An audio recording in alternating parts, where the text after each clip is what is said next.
do you do when you can't find the screw holes to take off your lever or your knob? That's what we're gonna dive in today on Locksmith Recommended. All right, so we're on the inside, so we got a keyhole on the outside.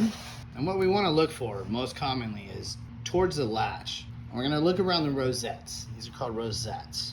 And what we're looking for is actually like a little hole that we can poke. And this one, you see this hole right here. Now, poke holes can be used with many common tools around the house. You have an Allen wrench you can use, simple paper clip, or if you have a good poke tool like this one right here, what we're gonna do is we're going to push in the hole, okay?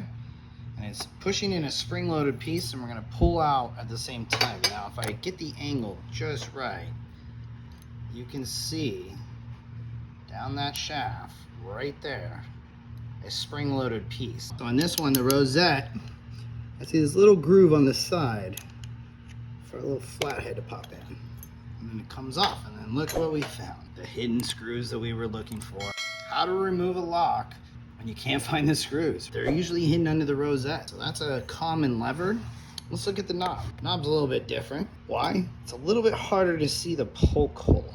It's also got this little metal piece right here. A little bit tighter too. So I gotta push in a little bit harder.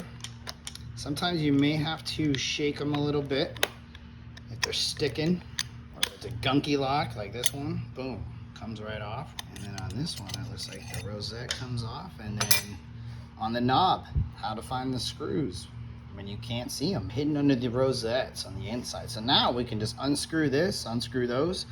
Our knobs come off, take them in the lock shop, get them rekeyed, replace them, or maybe you're just replacing a broken latch. Don't always have to replace the whole body. What's another common thing that occurs with these is, say the rosette's on and it's turned. Your poke hole doesn't line up. So sometimes you're gonna find on these old knobs and levers that these rosettes are turning all over the place. And the common thing you need to do there, pull the rosette to the closest part of the latch, then you'll be able to find that spring-loaded piece. You can sometimes see it right through the hole. If you like what you've seen in this video, please click the subscribe button down below right now. And you're watching Locksmith Recommended. Have yourself a great day.